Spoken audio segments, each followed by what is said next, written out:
ketika porsi keluar kan belum lunas, terpaksa dia berutang sini sana untuk melunasi supaya bisa berangkat. Ada lagi namanya dana talangan haji. Bagaimana hukum berutang ketika seseorang naik haji?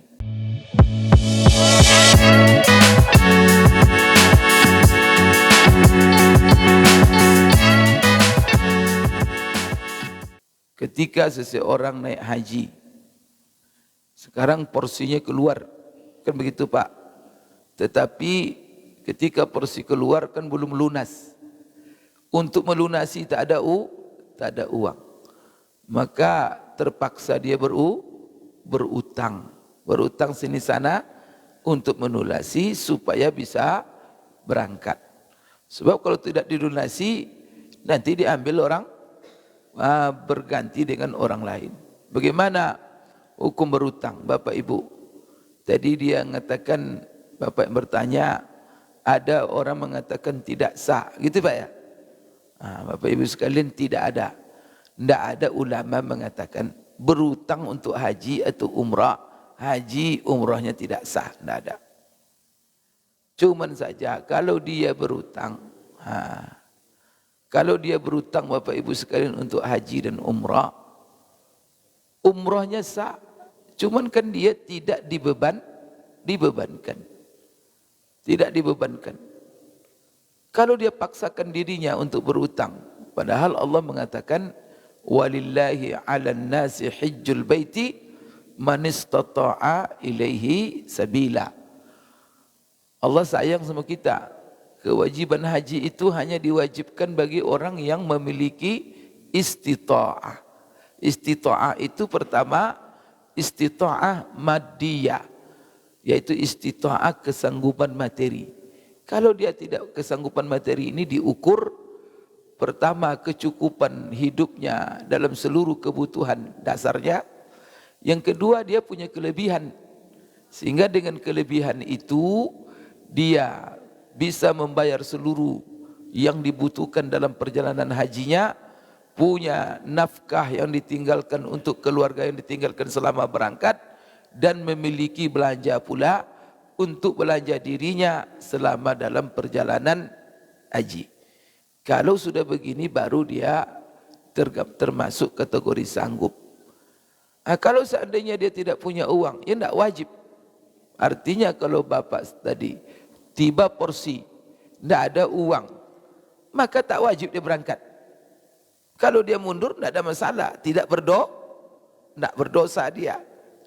Cuman kalau seandainya dia ambil juga porsi tadi dengan berutang, minjam duit, maka ulama sepakat mengatakan bahwa hajinya sah.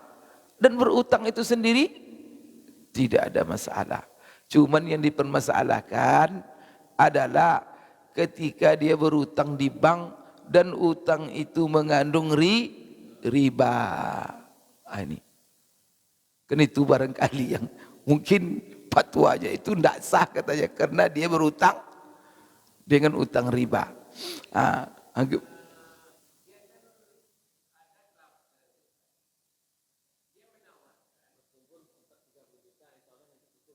Ya.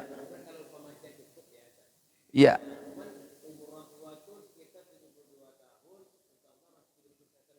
Amin. Jadi tidak ada masalah. Jadi ini ada lagi namanya dana talangan haji. Maka dana talangan haji ini kan begitu. Ada yang menalang kita dulu untuk haji. Setelah haji baru nanti dia ansur bayarannya. Maka tidak ada masalah, itu haji kredit namanya. Asal saja Bapak Ibu tidak mengandung riba. Riba itu gimana? Riba itu kan berutang, dia berutang sekarang. Berapa biaya haji itu? Umpamanya berutang 40 juta. Tapi yang ngasih utang mensyaratkan kasih utang 40 juta, bayar 45 atau 50 juta. Itu tidak boleh. Ada bunga atas utang. Itu tepat. Sekarang sah nggak hajinya kalau seandainya berutang dengan riba? Di sini juga Bapak Ibu ada yang mengatakan hajinya tidak sah. Di sini sebenarnya. Kenapa? Karena ibadahnya sekarang bercampur dengan yang haram. Sebagian ulama kalau bercampur dengan yang haram kita sedang ibadah, maka ibadah kita tidak sah. Tapi ini pendapat Imam Ahmad, seperti bapak solat bapak dengan kain sutra, atau ibu-ibu solat dengan jilbab hasil sogok pemilu. Ada caleg ngasih jilbab, bu pilih saya katanya, sehingga ibu terikat memilih dia. Padahal ada yang lebih pantas. Itu bahaya itu Pak. Itu murni sogok itu.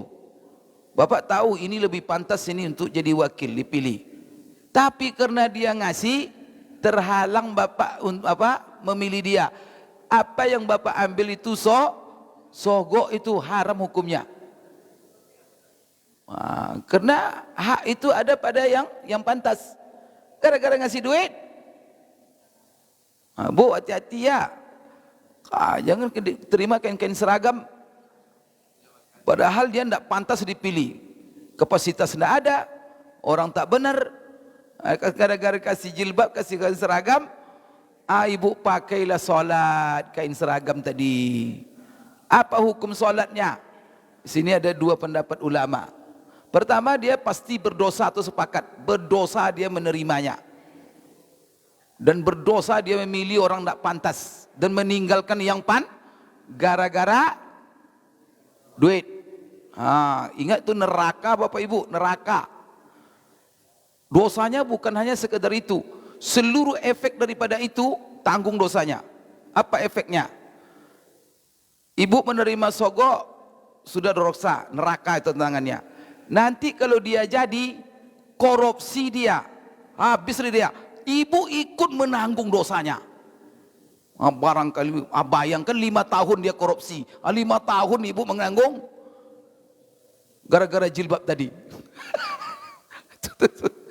Saya ini perlu saya sampaikan ini, jangan terima. Ya, nah ini tunggu saya kena ada.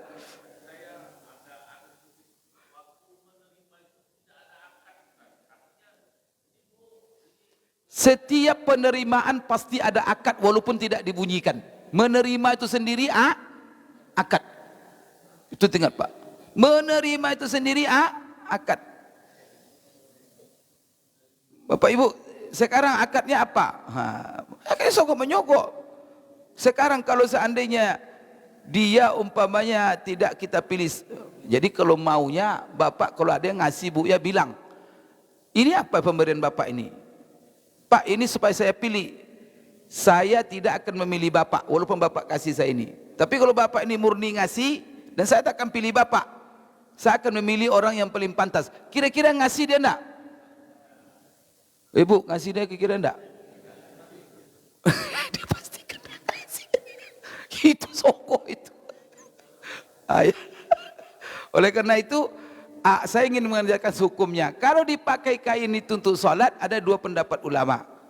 Jumhur ulama mengatakan sholatnya tetap sah, tapi dia berdosa dengan memakai pakaian yang sesogok tadi.